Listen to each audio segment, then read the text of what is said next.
ఈ వారం మన గెస్ట్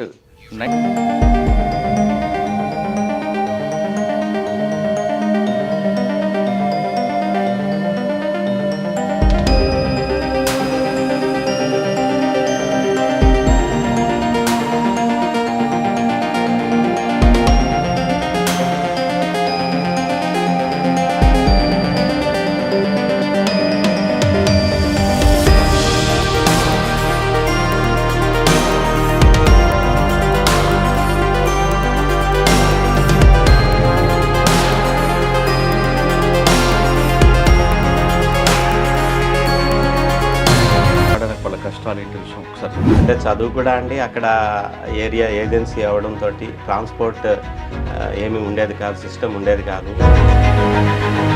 జోలాపూర్ టు మార్చుకొని చెప్పారు. ఆ ప్రాంతం గురించి చెప్పండి. చాలా బ్యూటిఫుల్ ఏరియా అది.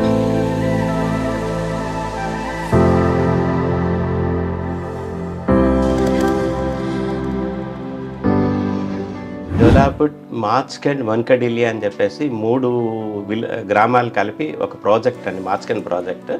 చాలా బ్యూటిఫుల్గా ఉంటుంది. జర్నీ అయితేనే విశాఖపట్నం నుంచి వెళ్ళేటప్పుడు అనంతగిరి, అరకు. పోలీస్ ఎందుకు కావాలనుకుంటారు? టీచర్ అవుదామని ఉండేది. బీఈడీ కూడా రాశాను నేను. నా ఫ్రెండ్సే కామెంట్ చేసేవారు, నువ్వేం చేస్తావు పోలీస్ ఉద్యోగం ఇంత. ట్రైనింగ్ అయిన తర్వాత ఫస్ట్ పోస్టింగ్ ఎక్కడ? 91 బ్యాచ్ అండి మాది. మమ్మల్ని సెలెక్ట్ చేసింది కూడా విజయరామారావు గారు. 12 కేసులు మెయిన్. నేను డిఎస్పీ హోదాలో వెళ్తూ అంటే ఇప్పుడు డిఎస్పీ దొంగ, ఏసీ కోచ్లో ట్రావెల్ చేసేటప్పుడు జనరల్గా ఫోన్స్ అవి ఛార్జింగ్ పెట్టడం, ల్యాప్టాప్ ఛార్జింగ్ పెట్టుకోవడం, పడుకోవడం. రైల్వే నుంచి భోగాపురం ఇన్స్పెక్టర్గా 2 years చేశానండి. అక్కడి నుంచి అక్కడే ఉందని మెమరీ ఉందో. ఒక 2 ఇన్సిడెంట్స్ అండి అక్కడ. ఒక విలేజ్ కాలిపోయింది, 60 హౌసెస్ కాలిపోయినాయి. సార్ శ్రీకాకుళం ట్రాఫిక్ డిఎస్పీగా చేస్తున్నప్పుడు ట్రాఫిక్ కన్నా సరే శ్రీకాకుళంలో రోడ్లు స్పేస్ పెరగట్లేదు, వెహికల్స్ పెరిగాయి. ఈ డ్రంక్ అండ్ డ్రైవ్కి వచ్చేసరికి కేసులు పెట్టి వాళ్ళని కౌన్సిలింగ్ చేసి నేను ఎందుకు తాగాను రా బాబు అన్న పరిస్థితి తీసుకొచ్చామన్నమాట. కానీ మేము చూస్తున్న కేసులు ఎక్కువగా ఫాల్సే కనిపిస్తున్నాయి. చిన్న చిన్న పెట్టి మ్యాటర్లు కూడా తీసుకొచ్చి అందులో ఇన్వాల్వ్ చేస్తాం. నేనైతే ఏం చేయలేదండి. కేసు ఎట్లా ఉంది అంటే అట్లా ఈ రోజు వరకు కూడా సర్వీస్లో అప్పుడు కేసులు అయితే ఫైల్ చేయలేదు. ఈ లెవెల్లో మీరు కరెక్ట్గా చేస్తున్నా మీ మీద ఒక బుర్ర జల్లుతారు. బొబ్బిల్లో మీకు మెయిన్ ఛాలెంజ్ ఏముందండి రాగానే? ఇక్కడ డిఫరెంట్ ఉంటుందండి ఏరియా. ప్రజెంట్ మాకున్న ఛాలెంజ్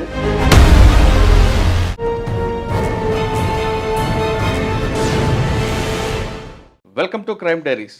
ఈ వారం మన గెస్ట్ 1991 బ్యాచ్ పోలీస్ ఆఫీసర్, పేరు పి శ్రీనివాసరావు గారు, డిఎస్పీ బొబ్బిలి, విజయనగరం జిల్లా. శ్రీనివాసరావు గారు ఫారెస్ట్ ఏరియాలో పుట్టి పెరిగి చదువుకొని ఈ స్థాయికి వచ్చారు. ఈ స్థాయికి వచ్చిన తర్వాత ఆయన చేసిన ఉద్యోగం ఎలాగుంది, అదేవిధంగా డిపార్ట్మెంట్లోకి వచ్చిన తర్వాత రూల్ ఆఫ్ లా అనేది కరెక్ట్గా ఉండాలని నమ్మే వ్యక్తిలో శ్రీనివాస్ గారు ఒకరు. అందుకే ఆయన రైల్వేలో పనిచేస్తున్నప్పుడు డిఎస్పీ దొంగైనా అతను తీసుకొచ్చి అరెస్ట్ చేసి ఆ కేసులో కన్విక్షన్ తీసుకొచ్చిన వ్యక్తి. ఒక డిఎస్పీ దొంగగా ఎందుకు మారారు అనే విషయంతో పాటు శ్రీనివాసరావు గారు ఈ యూనిఫామ్ అనేది ప్యాషన్గా వేసుకున్నారా, బై చాయిస్ వేసుకున్నారా అనే విషయాన్ని ఆయన అడిగి తెలుసుకుందాం. సార్ నమస్తే అండి. నమస్తే అండి. పి శ్రీనివాసరావు గారు 1991 batch police officer, DSP Bobbili. Sir ఈ డిపార్ట్మెంట్లో మీరు బై ఛాన్సా బై చాయిస్తో పాటు మీరు చెప్తున్నట్లుగా మీ జీఆర్పీలో పనిచేస్తున్నప్పుడు ఒక మీ డిఎస్పీ అంటే మీ పై ఆఫీసర్నే ఒక దొంగతనం కేసులో అరెస్ట్ చేసి పంపడం అనేది కొంచెం అది సాహసంగానే చెప్పాలి. అంటే పై ఆఫీసర్లు వద్దన్నారా, సపోర్ట్ చేశారా? సాధారణంగా డిఎస్పీ అరెస్ట్ అంటే కొంతమంది అబ్జెక్షన్ చేస్తారు, కొంతమంది గో హెడ్ అంటుంటారు. మీకు రెండింటిలో ఏ పదం వచ్చిందనే విషయంతో పాటు శ్రీనివాసరావు గారి కుటుంబ నేపథ్యం ఏంటి, ఈ స్థాయికి రావడానికి వాళ్ళ కష్టాలు ఏంటి విషయం ఒకసారి చెప్పండి. యాక్చువల్గా మా ఫాదర్ వాళ్ళది విశాఖపట్నం జిల్లాలోని భీమిలి అండి. బట్ మేము పుట్టక ముందే అంటే అక్కడ మార్చ్కండ్ హైడ్రో ఎలక్ట్రికల్ ప్రాజెక్ట్ అని ఉందండి. ఆ ప్రాజెక్ట్ కన్స్ట్రక్షన్ టైంలో మైగ్రేట్ అయిపోయారండి. ఇక్కడ ఉన్న ఆస్తులు కానీ అన్నీ వదిలేసి మేము వెళ్ళిపోవడం జరిగింది. అంటే నా బర్త్ కూడా అక్కడ జోలాపుట్ అని చెప్పేసి ఆంధ్ర ఒరిస్సా బార్డర్ అండి. రివర్ ఉంది, మార్చ్కండ్ రివర్ ఉంది. రివర్కి అవతల్ ఫ్లాంక్ ఏమో రైట్ ఫ్లాంక్ ఒరిస్సా అండి, లెఫ్ట్ ఫ్లాంక్ ఆంధ్ర. అక్కడనమాట. అక్కడికి ఫాదర్ జాబ్ రీత్యా వెళ్ళిపోయేసరికి అక్కడనే నేను పుట్టడం అప్ టు 10th జోలాపుట్లో చదువుకోవడమే జరిగింది. అయితే చదువు కూడా అండి అక్కడ ఏరియా ఏజెన్సీ అవడంతో ట్రాన్స్పోర్ట్ ఏమీ ఉండేది కాదు, సిస్టమ్ ఉండేది కాదు. టీచర్స్ కూడా ఎవరు వచ్చేవారు కాదనమాట. 8th క్లాస్ నుంచి మాకు మ్యాథమెటిక్స్ కానీ, సైన్స్ కానీ, ఇంగ్లీష్ కానీ చెప్పే టీచర్స్ లేరు. ఒక సోషల్ మాస్టారు, తెలుగు మాస్టారే ఉండేవారు. 10th వచ్చేసరికి మా అదృష్టవశాత్తు పైడిరాజు అని చెప్పి ఒక మాస్టర్ అండి, ఆయన ఎల్కోట్ నుంచి ట్రాన్స్ఫర్ అయ్యి జోలాపుట్టు వచ్చారు. ఆయన ఇంట్రెస్ట్ తీసుకొని మాకు 32 మంది స్టూడెంట్స్ ఉండేవాళ్ళం అండి 10th అక్కడ. అందరికీ కూడా ఆయనే mathematics, physical science, natural science, English ఈ 4 సబ్జెక్టులు కూడా ఆయనే ఇంట్రెస్ట్ తీసుకొని మాకు చెప్పడంతో ఆ రోజు ఆయన ఇచ్చిన ప్రోత్సాహం, ఆయన మా చేత చదివించింది. నేను 10th అక్కడ సెకండ్ క్లాస్లో పాస్ అయ్యాను. నాకు ఒకటి సెకండ్ క్లాస్ వచ్చింది, ఇంకో 4 మెంబర్స్ పాస్ అయ్యారు. అదృష్టవశాత్తు అక్కడ గట్టెక్కాను. అక్కడి నుంచి విశాఖపట్నం వచ్చి మేనమామ గారి ఇంటి దగ్గర ఉండి గ్రాడ్యుయేషన్ వరకు చదువుకున్నాను. ఓకే సార్, జోలాపుట్ మార్చుకొని చెప్పారు. ఆ ప్రాంతం గురించి చెప్పండి. ఎందుకంటే చాలా బ్యూటిఫుల్ ఏరియా అది. అక్కడ ప్రజలు అమాయకంగా ఉంటారు, ప్రకృతి మన చుట్టూ కనిపిస్తుంటుంది. అసలు ఆ వెళ్ళడానికి ప్రధానంగా రహదారి ఉండని ఏరియా అది, కానీ వెళ్ళిన తర్వాత రాబోద్దు కాదు. ఆ ప్రాంతం గురించి చెప్పండి ఒకసారి. జోలాపుట్ అనేది అది జోలాపుట్, మార్చ్కండ్, వన్కడిలి అని చెప్పేసి 3 గ్రామాలు కలిపి ఒక ప్రాజెక్ట్ అండి, మార్చ్కండ్ ప్రాజెక్ట్. చాలా బ్యూటిఫుల్గా ఉంటుంది. జర్నీ అయితేనే విశాఖపట్నం నుంచి వెళ్ళేటప్పుడు అనంతగిరి, అరకు ఈ ఏరియాస్ నుంచి వెళ్ళడం, అక్కడి నుంచి కంప్లీట్గా అరకు నుంచి కంప్లీట్గా ఒక రూటు ఒరిస్సాలోని అరకు దాటిన తర్వాత 70 కిలోమీటర్స్ వెళ్తే కానీ జోలాపుట్ రాదు. రూట్ అంతా కూడా నదీ తీరాన, మార్చ్కండ్ నదీ తీరాన చాలా బాగుంటుంది. అక్కడ కూడా జోలాపుట్లో కూడా ఒక ప్రాజెక్ట్ అండి, అక్కడ స్టోరేజ్, వాటర్ స్టోరేజ్ అనమాట, మత్స్యగుండం నది. దానికి ఒక స్పిల్వే ఒకటి, డ్యామ్ ఒకటి ఉంది. అక్కడ వాటర్ అంతా కూడా స్టోరేజ్ చేస్తారు. అక్కడి నుంచి లిమిటెడ్గా మార్చ్కండ్ వెళ్తుందండి. అక్కడ డైవర్షన్ డ్యామ్ ఉంది. అక్కడి నుంచి అక్కడ కూడా స్టోరేజ్ చేసి ఇంతకుముందు డుడుమా జలపాతంలో దీంట్లో పడేది, దాన్ని ఒక క్యానెల్ ద్వారా, టన్నెల్ ద్వారా తీసుకొని వెళ్ళి హైట్ నుంచి వన్కడిలిలో ఒక పైనుంచి పైపుల ద్వారా వాటర్ కిందకి ఫ్లో అవుతుందండి. ఆ ప్రెజర్కి టర్బన్స్ తిరుగుతూ అది పవర్ జనరేట్ అవుతుంది. అక్కడికి వెళ్ళేది కూడా వన్కడిలిలో కూడా విన్స్ ఉంటుందండి. ఆ విన్స్ అన్నది చాలా బాగుంటుంది అనమాట, ఎక్కడా లేదు అటువంటిది. ఒక రోప్ వే, ఐరన్ రోప్ తోటి ఆ విన్స్ అన్నది 2500 feet కిందకి వెళ్తుంది అనమాట. అది అక్కడున్న ఎంప్లాయీస్ పవర్ హౌస్లో వెళ్ళి రావడానికి అన్నిటికీ కూడా బాగుంటుంది. చాలా టూరిస్ట్ ప్లేస్ అండి, చాలామంది రెగ్యులర్గా వెళ్తుంటారు, వెళ్ళి చూసి వస్తుంటారు. అంటే బై రోడ్డు ఉందండి దానికి, ఏమైనా ఓన్లీ ట్రైనేనా జర్నీ?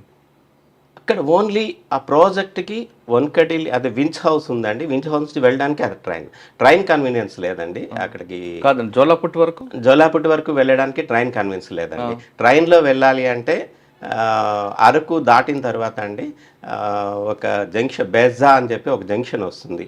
ఆ జంక్షన్ దగ్గర దిగి అక్కడి నుంచి ఒక 28 kilometers వెళ్తే, ట్రావెల్ చేస్తే, బై రోడ్ ట్రావెల్ చేస్తే ఈ జోలాపుట్ విలేజ్ వస్తుంది. అంటే జోలాపుట్ వెళ్ళాలంటే బై రోడ్ ఎలాగ సాలూరు నుంచి వెళ్ళాలా?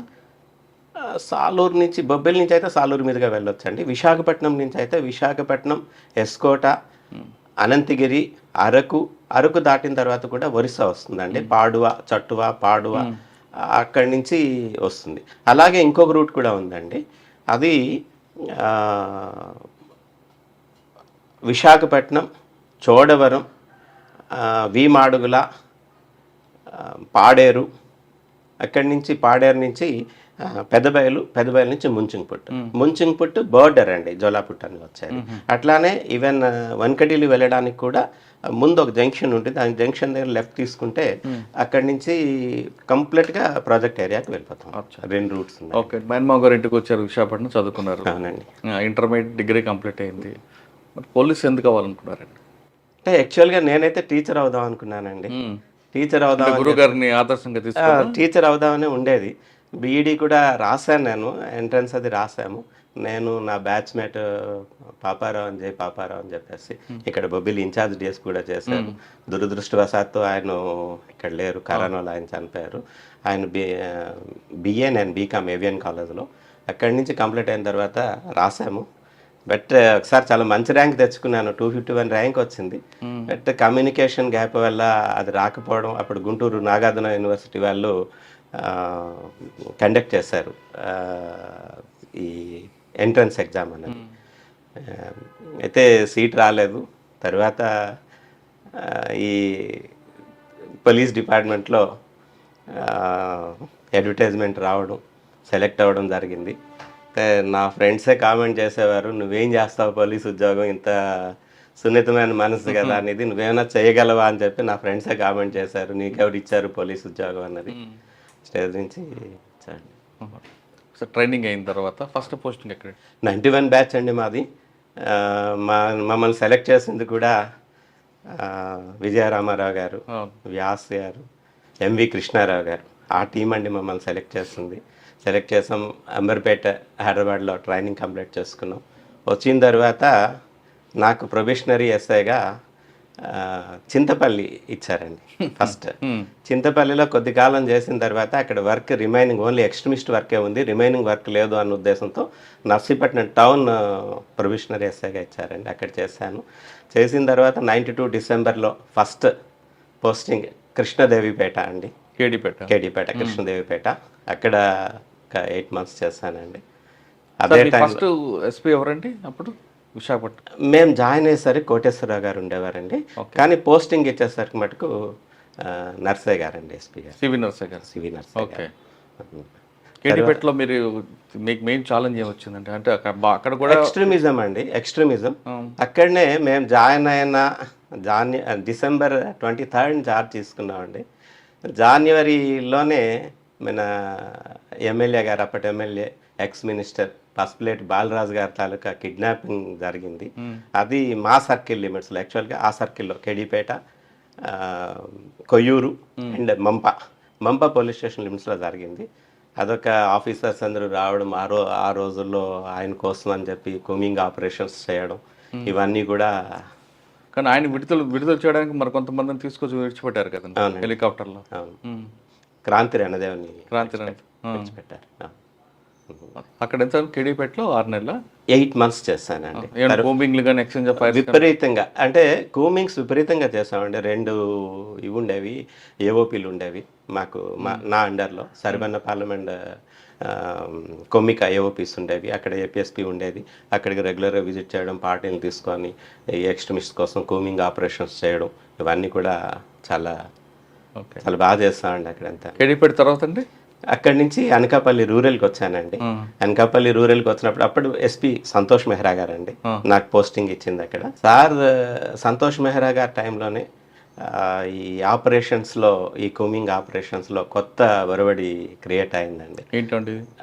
స్పెషల్ పార్టీస్కి స్పెషల్గా వాళ్ళకి ట్రైనింగ్ ఇచ్చి ఏజెన్సీలో మూమెంట్స్ ఎక్కువగా చేసి ఈ ఎక్కువ సర్వీస్ చేయాలని ఏజెన్సీలోని వాళ్ళని గిరిజనులందరినీ కూడా మన వైపు తెచ్చుకోవాలి అని చెప్పేసి, వాళ్ళకి సర్వీస్ చేయడానికి అని చెప్పేసి విలేజ్ విజిట్స్ చేసి అక్కడ విలేజెస్లో వాళ్ళకి కావాల్సిన మందులు, తర్వాత డ్రై ఫిష్, పిల్లలకి చాక్లెట్స్ ఇట్లాంటివన్నీ ఇచ్చి వాళ్ళందరినీ మన వైపు తిప్పుకోవాలి అని చెప్పేసి ఒక ప్రోగ్రామ్ స్టార్ట్. అంతకన్నా ముందే అక్కడ సంజయ్ కుమార్ జైన్ గారు కూడా ఇదే పని చేస్తాను అనుకుంటాను. సంజయ్ కుమార్ జైన్ గారు తర్వాత వచ్చారు తర్వాత సంజయ్ కుమార్ వచ్చారా? జైన్. ఫస్ట్ సంతోష్ మెహ్రా గారండి, దాన్ని కంటిన్యూ చేస్తూ మన ప్రస్తుతం ఎంపీగా ఉన్న తెన్నేటి కృష్ణప్రసాద్ గారండి 3 టెంట్ ప్రోగ్రామ్ అని చెప్పేసి ఒక ప్రోగ్రామ్ పెట్టారు. ఆ 3 టెంట్ ప్రోగ్రాంలో ఏంటంటే ఒకటి విలేజెస్కి వెళ్ళి ఒకటి మెడిసిన్స్ అవి అందించడం, ట్రీట్మెంట్ ఇప్పించడం, రెండోది కల్చరల్ యాక్టివిటీస్ చేయడం, ఇవన్నీ కూడా పెట్టి ఆయన స్టార్ట్ చేశారు. మేము ప్లెయిన్ ఏరియాలో ఉన్న ఎవ్రీ సబ్ ఇన్స్పెక్టర్ కూడా, ప్లెయిన్ ఏరియాలో చేస్తున్న సబ్ ఇన్స్పెక్టర్ ఎవ్రీ మంత్లో 10 days కంపల్సరీ ఏజెన్సీలో ఉండాలి. వాళ్ళకి అలాట్ చేశారనమాట. ఏ డ్యూటీ అయినా మానేసినా పర్వాలేదు, కానీ ఈ డ్యూటీ మటుకు కంపల్సరీగా చేయాల్సిందే 10 days అన్నది. వెళ్ళే వాళ్ళని అక్కడున్న స్పెషల్ పార్టీని తీసుకొని విలేజెస్లో విజిట్ చేస్తూ వాళ్ళతో మీటింగ్లు కండక్ట్ చేసి వాళ్ళనేమో ఎక్స్ట్రీమిస్ట్ వైపుకి మళ్ళకుండా చూసి వాళ్ళ బాగోగులు కూడా చూస్తుండేవాళ్ళు. వాళ్ళు కూడా వెయిట్ చేస్తుండేవారు. అంటే మనం ఇచ్చే మెడిసిన్ అన్నది చాలా వాళ్ళకి కాన్ఫిడెన్స్ ఎక్కువ ఉండేది, బాగా తగ్గుతుంది అన్న ఉద్దేశంతో ఎప్పుడు వస్తారు పోలీస్ పార్టీ, మాకు మెడిసిన్ ఎప్పుడు ఇస్తారు అని చెప్పేసి వాళ్ళు వెయిట్ చేస్తుండే. అంటే మెడిసిన్ కోసం చూడకుండా వాళ్ళు మన వైపు మారారండి ఏమన్నా? చాలా వరకు ఇన్ఫర్మేషన్స్ అవి ఇచ్చేవారండి, చాలా వరకు ఇన్ఫర్మేషన్స్ ఇచ్చేవారు, చాలా కోఆపరేట్ చేసేవారండి. కానీ ఆ తర్వాత అనుకుంటా కదా అనకాపల్లి పోలీసు ఇంకా దాడి చేశారు. ఇది అనకాపల్లి పోలీస్ స్టేషన్ మీద దాడి అన్నది థింక్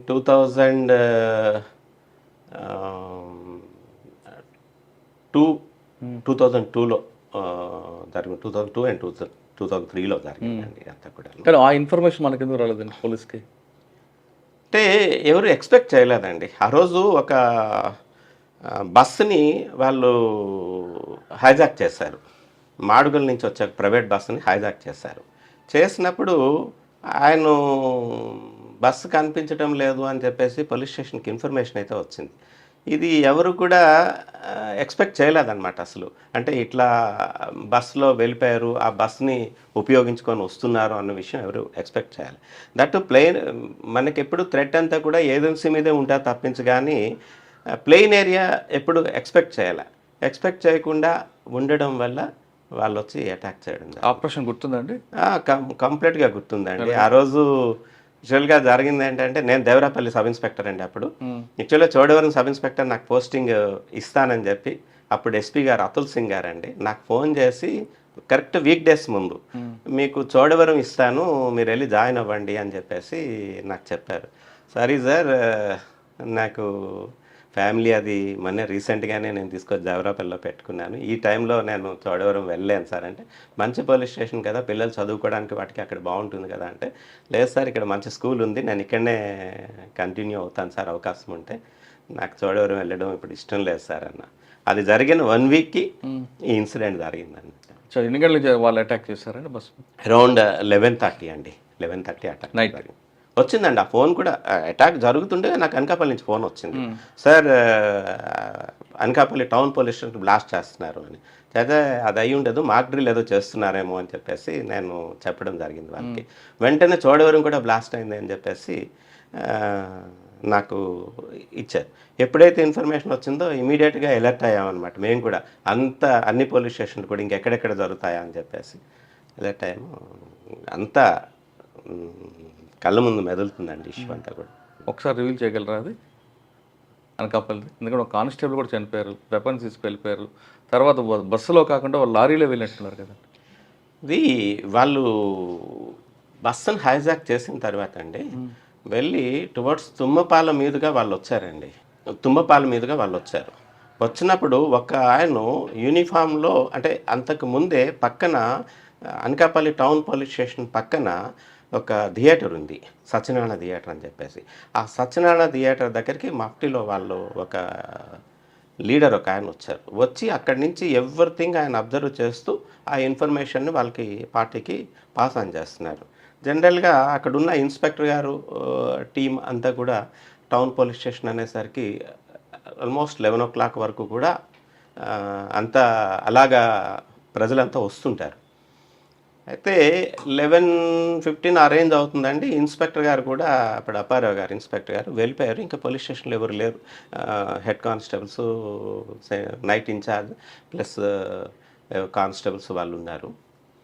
ఉండే టైంలో ఈయన ఇచ్చిన ఇక్కడి నుంచి ఇచ్చిన సలహాల మేరకు అక్కడ ఒకరు అబ్జర్వ్ చేశారు. అబ్జర్వ్ చేసి ఎవరు మీరు అనేసరికి ఆ సివిలియన్ని ఆయన థియేటర్ దగ్గర నుంచి 2 తెగలనిచ్చి ఆపేశారన్నమాట. ఒక యూనిఫామ్‌లో ఫస్ట్ AK-47 పట్టుకొని ఒక సబ్ ఇన్స్‌పెక్టర్ యూనిఫామ్‌లో లోపలికి మోటార్ సైకిల్ మీద ఎంటర్ అయ్యారన్నమాట ఇద్దరు. ఎంటర్ అయిన తర్వాత వీళ్ళంతా కూడా సబ్ ఇన్స్‌పెక్టర్ అని చూస్తున్నారు. ఈలోగా టీమ్స్ అన్నీ వచ్చి చేశాయి. బ్లాస్ట్ చేసేశారు. అందులో రాజు అని ఒక హెడ్ కానిస్టేబుల్ అండి. ఆయన ఇంతకుముందు లోతుగడ్డలో కూడా ఒకసారి బ్లాస్టింగ్ అయింది. బ్లాస్ట్ అయినప్పుడు వెహికల్ బ్లాస్ట్ చేశారు. ఆయన తుల్లిపోయి వెళ్ళిపోయి ఒక దీంట్లో పడిపోయాడు, రాళ్ళ మధ్యలో పడిపోయాడు. చనిపోయినట్టు అట్లా యాక్ట్ చేసుకుంటూ ఉండిపోయాడు. ఉండిపోయేసరికి ఎక్స్ట్రీమిస్ట్ వచ్చి కాలుతో కూడా తన్నారు ఆయన్ని.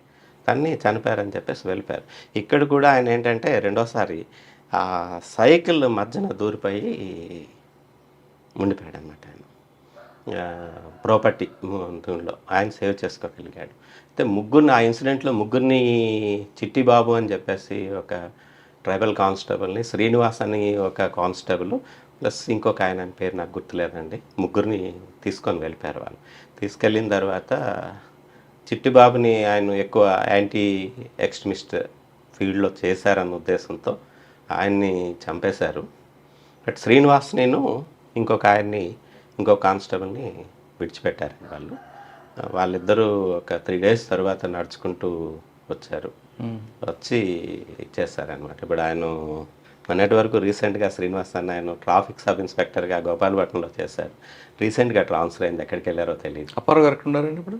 అప్పారావు ఇన్స్పెక్టర్ లేదు, నో మోర్ అండి, చనిపోయారు. కరోనాతో రిటైర్ అయిపోయారు, కరోనాతో చనిపోయారు అనమాట. తర్వాత ఎక్కడికి వచ్చారు మీరు?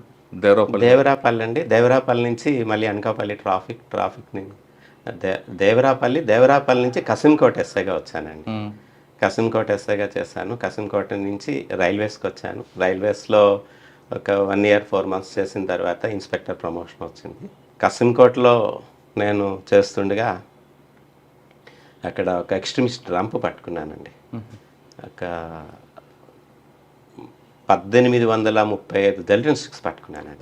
1835 గోకివానిపాలెం అని చెప్పేసి అచ్చర్ల నుంచి లోపలికి టువర్డ్స్ హిల్స్ వైపు వెళ్ళేది. దీని దగ్గర ఎక్స్ట్రీమిస్ట్ డంప్ అండి. చాలా వివి శ్రీనివాసరావు గారు ఎస్పీ సార్ అప్పుడు, ఆయన ఫ్యామిలీ అప్పుడు పట్టుకున్నాము. అది అక్కడికి ఎక్కడ వచ్చాయి ఏంటి అన్నది మాకు తెలియలేదు. కానీ తర్వాత కొంత మరి చెప్పారు కదా సంజీవ్ కుమార్ జైన్ గారు ఎస్పీ సార్, ఆ సార్ ఉంటుండగా తాళ్ళపాలెం దగ్గర హైవే మీద బ్రిడ్జ్ కన్స్ట్రక్ట్ చేస్తారండి. అక్కడ కొన్ని జెల్టన్ స్టిక్స్ని డిటెక్ట్ చేశారు, తీసి మైన్స్ డిటెక్ట్ చేశారు. అట్లాగే కసన్కోటలో చేస్తుండగా హైవేలోని రెడ్ శాండల్ లోడ్ పట్టుకున్నానండి లారీతో. అది వస్తుంది గుడివాడ వైపు నుంచి మా దగ్గరకు వస్తుంటే ఆయన ఇన్ఫర్మేషన్ టెక్ చేసి పట్టుకున్నాం. సీక్రెట్స్ వాళ్ళని కూడా అరెస్ట్ చేయడం జరిగింది. రైల్వేలోనే ప్రమోషన్ జిఆర్పి ఏదో సబ్ ఇన్స్పెక్టర్గా వెళ్ళిపోయానండి. అక్కడికి వెళ్ళిన తర్వాత ఇన్స్పెక్టర్గా ప్రమోషన్ వచ్చింది. 3 years అక్కడనే కంటిన్యూ చేశాను. అక్కడ మీరు అడిగారు కదా డిఎస్పీ గురించి ఏంటంటే, నేను విశాఖపట్నం. ఎవరండి? జిఆర్పి విశాఖపట్నం అండి. ఓకే. SHO అండర్లో చేసేవాడిని. సబ్ ఇన్స్పెక్టర్ సురేష్ బాబు గారు ఉండేవారు. ఆయన అండర్లో మేము వర్క్ చేస్తుండేవాళ్ళని. అయితే ఇది ఎట్లా డిటెక్ట్ అయిందంటేనండి కేసు, మా ఐజీ గారి తాలూకా ఫోన్, బిఎల్ మీనా గారి తాలూకా ఫోను ఏసీలో ట్రావెల్ చేస్తూ పోయింది. ఆయన విజయవాడలో కంప్లైంట్ ఇచ్చారు. కంప్లైంట్ ఇచ్చినప్పుడు ఎంక్వైరీస్ చేశారు. కంప్లైంట్ ఇచ్చిన తర్వాత అక్కడ ఉన్న కోచ్ అటెండెన్స్ వీళ్ళందరినీ ఇంట్రాగేట్ చేయడం గట్రా జరిగింది. అట్లానే ఇప్పుడు కొన్ని వారెంట్స్ మారుతున్నాయి. ఏ రోజైతే వారెంట్స్ మారుతున్నాయో, ఎవరు ట్రావెల్ చేస్తున్నారో తెలీదు, ఆ రోజున ఏదో ఒక అఫెన్స్ రిపోర్ట్ అవుతుంది అన్నమాట. మా ఎస్పీ గారు అప్పుడు వెంకటేశ్వరరావు కర్రీ, ఆయన రైల్వే ఎస్పీ, ఎస్ఆర్పి అంటారు, సూపరింటెండెంట్ ఆఫ్ రైల్వే పోలీస్. సరే దీని మీద అప్పుడు ఆ వారెంట్స్ అన్నీ కూడా మమ్మల్ని తీసుకోమంటే నేనే తీసుకున్నాను. ఏ రోజు ఏ నెంబర్ గల వారెంట్ ఎగ్జిక్యూట్ అయిందంటే అవన్నీ నిజామాబాద్కి సంబంధించినవి అని చెప్పేసి చెప్పారు. మేము ఒక లెటర్ కూడా పెట్టాము అక్కడికి, పర్టికులర్స్ ఎవరు ట్రావెల్ చేశారు అని. రాలేదు. ఈలోగా కోటగిరి విద్యాధర్రావు గారు, మినిస్టర్, ఆయన తాలూకా సెల్ ఫోను వాచిపోయిందండి. ఎక్కడ? గోదావరిలో వెళ్తుండగా ఓకే. పోయింది. ఆయనేమో కాజీపేట పోలీస్ స్టేషన్లో రిపోర్ట్ ఇచ్చారు. మరి ఒక రోజున ఆగస్ట్ 4th ఆగస్ట్ 4th 2017 ఆ రోజున నిజామాబాద్ ఎక్స్ప్రెస్ వచ్చిందండి. నిజామాబాద్ ఎక్స్ప్రెస్లో 4 అఫెన్సులు రిపోర్ట్ అయినాయి అన్నమాట. నిజామాబాద్ టు విశాఖపట్నం, నిజామాబాద్ టు విశాఖపట్నం వస్తుంది, నాగావళి ఎక్స్ప్రెస్. నాగవల్లి ఎక్స్ప్రెస్. అందులోని 4 అఫెన్సెస్ రిపోర్ట్ అయినాయి. పాయింట్ ఆఫ్ జ్యూరిడిక్షన్లో 3 కేసులు ట్రాన్స్ఫర్ చేశామండి. ఒక కేసు నేను ఇన్వెస్టిగేషన్ చేశాను అనమాట. ఆ ఇన్వెస్టిగేషన్ చేసే క్రమంలో ఒక అంటే ఈ కాల్ డేటాలు ఇవన్నీ తీసుకోవడం, ఎనాలిసిస్ చేస్తున్నాం. అందులో ఏదైతే ఫోన్ కోటగిరి విద్యాధర్రావు గారు ఉపయోగించిన ఫోన్ ఏదైతే ఉందో అది గీతం college, engineering college student use చేస్తున్నట్టుగా ఇన్ఫర్మేషన్ వచ్చింది. ఆయన వెళ్ళి పట్టుకుంటే ఆయన ఏమనంటే ఒక డిఎస్పి గారు అబ్బాయి నాకు ఇచ్చాడు అని చెప్పారు. ఫోన్ అయితే రికవరీ కాలేదు, బట్ ఇన్ఫర్మేషన్ ఫోన్ అంటే అప్పటికి వేరే వాళ్ళకి ఇచ్చేసారు. దాంతో నేను అంటే ఈ విషయం మా ఎస్పీ గారికి చెప్పాం, సార్ ఇలా జరిగింది అని. వెంటనే ఎస్పీ గారు లేదు, ఇమీడియట్గా మీరు ఆ కేసుని టేకప్ చేసి వాళ్ళని తీసుకొచ్చి ఇంట్రాగేట్ చేయండి అంటే వెంటనే ఇన్వెస్టిగేషన్. స్టూడెంట్ కాదండి, కొడుకుని. అదే డిఎస్పీ గారు అబ్బాయి. డిఎస్పీ గారు అబ్బాయి. ఆయన గీతం కాలేజ్ స్టూడెంట్. ఆయన గీతం కాలేజ్ కాదు, సాంకేతిక ఇంజనీరింగ్ కాలేజ్ చదువుతాను. ఆయన పట్టుకొని ఇంకా అక్కడి నుంచి ఇంట్రాగేషన్ అవన్నీ చేసేసరికి చాలా వరకు ఒక 12 కేసులు డిటెక్ట్ అయినాయి వాడి దగ్గర, ఆయన దగ్గర నుంచి. అంటే మెయిన్ ఈయన డిఎస్పీ హోదాలో వెళ్తూ ట్రావెల్ ఆయన ఏం చెప్పాడంటే మా డాడీ ఇచ్చారని చెప్పాడా? చెప్పారు, ఒప్పుకున్న తర్వాత ప్రాపర్టీస్ కూడా రికవరీ చేయడం జరిగింది. అయితే 11 కేసులు ఎక్విటల్ అయ్యాయండి. బట్ నేను ఏదైతే కేసు ఇన్వెస్టిగేషన్ చేశానో ఆ కేసులో మటుకు 2 years కన్విక్షన్ వచ్చిందండి. అంటే ఇప్పుడు డిఎస్పి దొంగ అంటే అదే అంటే ఎవరండి ఆయన? ఏ డిఎస్పి? ఆయన ఏఆర్ డిఎస్పీ అండి, నిజామాబాద్లో చేసేవారు. ఏం పేరండి? ప్రకృతి అప్పారావు అని చెప్పేసి. ఎందుకు దొంగ ఎందుకు మారాడండి? లేదండి, ఆయన ఏంటంటే మరి చెప్పడం ఏంటంటే అదొక వ్యాధి అన్నట్టుగా అన్నారు. బట్ ఈ ప్రాపర్టీస్ అయితే మా వరకు అనుకునేసరికి ఏంటంటే చేసిన వాళ్ళు వ్యాధి ఉంటే అది తీసుకొని వచ్చి అక్కడ పెట్టుకుంటారు. బట్ అమ్మడాలు అంటే ఆయన ఎలా చేస్తాడంటే నిజామాబాద్ నుండి ఏం చేస్తాడు ఆయన? ఎంఓ ఎలా ఉంటుంది? ఏసీ కోచ్లో ట్రావెల్ చేసేటప్పుడు జనరల్గా ఫోన్స్ అవి ఛార్జింగ్ పెట్టడం, ల్యాప్టాప్ ఛార్జింగ్ పెట్టుకోవడం, పడుకోవడం అలవాటు. ఈయన నైట్ తిరిగేటప్పుడు తీసుకునేవారు. ఇంకా కూడా ఒక ఎంఓ ఎట్లా ఉండదంటే ఈవెన్ ఆయన విశాఖపట్నంలో ఉండేటప్పుడు సిటీ పోలీస్ నైట్ రౌండ్స్ కూడా తిరిగేవారు అనమాట. ఎయిర్లో ఉండేటప్పుడు ట్రైన్స్ వచ్చి 20 minutes ఆగుతాయి వైజాగ్లో నైట్ రౌండ్స్ ఉండేటప్పుడు యూనిఫామ్లో రావడం, యూనిఫామ్లో ఒక జర్కిన్ వేసుకునేవారు. జర్కిన్ వేసుకొని వచ్చి ఏసీ కోచ్లోకి వెళ్ళేటప్పుడు చూసి ఆ ఉన్న సూట్ కేసుని టక్కని తనేవాడు అనమాట. తనేసరికి వాళ్ళు ఎవరైనా అలర్ట్ అయితే ఒకసారి జర్కిన్ ఓపెన్ చేసి జాగ్రత్తగా పెట్టుకోవాలి, లేదంటే ఇది పట్టుకొని దిగిపోయేవారు అనమాట. అట్లా అప్పుడు ఎస్పీ గారు కూడా చాలా సీరియస్గా తీసుకున్నారు. జాగ్రత్తగా చెయ్యాలి అనేసి ఎన్ని బ్రదర్స్ వచ్చినా సరే లేకుండా చేయమని చెప్పారు. చేశాము ఆ రోజున. ఆయన నిజామాబాద్ ఇక్కడి వరకు ఎందుకు వచ్చేవాడు అండి? ఆయన ఫ్యామిలీ అదే వాళ్ళ నేటివ్ ప్లేస్ వైజాగే. అచ్చా, నిజామాబాద్ ఏఆర్లో చేసేవారు. ఆయన అరెస్ట్ చేయొద్దని ప్రజలు రాలేదు? ఉండేవండి లోకల్గా, కానీ బట్ ఎవరు చేస్తున్నా ఒకటే కదా అని చెప్పి. అంటే ఆయన మాత్రం నాకు వ్యాధి అని చెప్తాడా? నేను చేయలేదు అని చెప్తారు. బట్ అంటే అందులో సైంటిఫిక్ ఎవిడెన్స్ కూడా ఉందండి. ఒక కేసులో అంటే నేను ఇన్వెస్టిగేషన్ చేసిన కేసులో ల్యాప్టాప్ కెమెరా పోయింది. కెమెరా పోయినప్పుడు ఆ కెమెరాలో ఆయన ఓల్డ్ ఫొటోస్ డిలీట్ చేసేసి తను మళ్ళీ ఆగస్ట్ 15th పెరేడ్ చేసిన ఫొటోస్ ఇవన్నీ కూడా ఆ కెమెరాలో తీసుకున్నారు. మేము ఎఫ్ఎస్ఎల్కి పంపించి అవన్నీ కూడా రిట్రీట్ చేయించాము. అందులో ముందు కంప్లైంట్ తాలూకా ఫొటోస్, తర్వాత ఈయన ఫొటోస్ వచ్చినాయి. అలాగే ల్యాప్టాప్లో కూడా ఇన్ఫర్మేషన్, ఆయన డిలీట్ చేసిన ఇన్ఫర్మేషన్ అంతా కూడా మేము రిట్రీట్ చేస్తాం. చేసేసరికి సైంటిఫిక్ ఎవిడెన్స్, ఇంకా దాన్ని ఎవరు కూడా ఆపలేరు. ఇన్వెస్టిగేషన్ కూడా ప్రాపర్ లైన్స్లో, అంటే ఇప్పుడు ఆ రికవరీస్ అయితేనేమి ఇవి అయితేనేమి అవన్నీ కూడా ఇద్దరు మీడియేటర్స్ని అక్కడున్న గవర్నమెంట్ అఫీషియల్స్ తీసుకొని వచ్చి పెట్టి వాళ్ళ సమక్షంలో చేయడం జరిగింది. అట్లాగే ఆ ఫోన్ కూడా మా ఐజీ గారి ఫోన్ కూడా రికవరీ అయింది. కన్విక్షన్ వచ్చిందండి? 2 years కన్విక్షన్. వెళ్ళారు జైలుకైనా, మళ్ళీ అప్పీల్కి వెళ్ళాడు. ముందు అసలు రిమాండ్లోనే దగ్గర ఇంచుమించుగా ఒక 8 months వరకు ఉండిపోయారండి రిమాండ్లో. ఇప్పుడు ఈ కేసులు అంటే మరి 12 కేసెస్ ఉన్నాయి. ఆ 12 కేసెస్లోని కూడా అవన్నీ సర్వీస్లో ఉన్నారండి ఇప్పుడు? రిటైర్ ఎక్కడ ఉంటారు ఇప్పుడు ఆయన? ఓకే సార్, రైల్వే అయిపోయిన తర్వాత ప్రమోషన్ వచ్చిందా జిఆర్పీ? ఆ తర్వాత వెంటనే అక్కడే ఇన్స్పెక్టర్ ప్రమోషన్ వచ్చిందండి. వచ్చినప్పుడు రైల్వేలో కూడా చాలా బాగా చేసాము. చాలా సాటిస్ఫాక్షన్ అయిన రికవరీస్ ఉన్నాయి. సర్వీస్ కూడా ఉండేది. చాలామంది సామాన్లు అవి పోగొట్టుకోవడం, వచ్చి చెప్పడం ఇవన్నీ జరిగింది. ఒక క్యాన్సర్ పేషెంట్ అండి, ఆమె హైదరాబాద్లో ముస్లిం లేడీ వెళ్ళి అందరి దగ్గర హెల్ప్ చేస్తారు అందరూ ఆమెకి. కొంతమంది గోల్డ్ ఆర్నమెంట్స్ ఇచ్చారు, క్యాష్ ఇచ్చారు, ఇవన్నీ కూడా పట్టుకొని వచ్చి మార్నింగ్ జన్మభూమి ఎక్స్ప్రెస్ ఉంది కదా, జన్మభూమి ఎక్స్ప్రెస్లో ట్రావెల్ చేయాలి ఆమె. ఈ బ్యాగ్ విశాఖపట్నం టు కాదు, హైదరాబాద్ టు సికింద్రాబాద్ నుంచి రావాలి. ఓకే. వచ్చేటప్పుడు ఆవిడ తాలూకా బ్యాగ్ పోయింది. ఎక్కడ పోయింది ఏంటి అన్నది తెలియదు. మా దగ్గరకు వచ్చేసరికి విశాఖపట్నం వచ్చేసరికి లాస్ట్లో చెక్ చేస్తే ఒక బ్యాగ్ ఒకటి మాకు దొరికింది. అది తీసుకొస్తే అందులో ప్రాపర్టీస్ ఉన్నాయి, అందులో ఆధార్ కార్డు ఉంది. ఆ ఆధార్ కార్డు తీసి వెంటనే మేము వాళ్ళకి, ఆ కన్సర్న్ పోలీస్ స్టేషన్ వాళ్ళకి ఇన్ఫర్మేషన్ ఇచ్చాం. ఇలాగే పలానా వాళ్ళు పేరుంది, మీరు ఏమైనా ఇచ్చేయగలరా అని చేస్తే వాళ్ళు వెంటనే అక్కడి నుంచి మనకి ఇన్ఫర్మేషన్ ఇచ్చారు. పలానా లేడీదంటే వచ్చారు.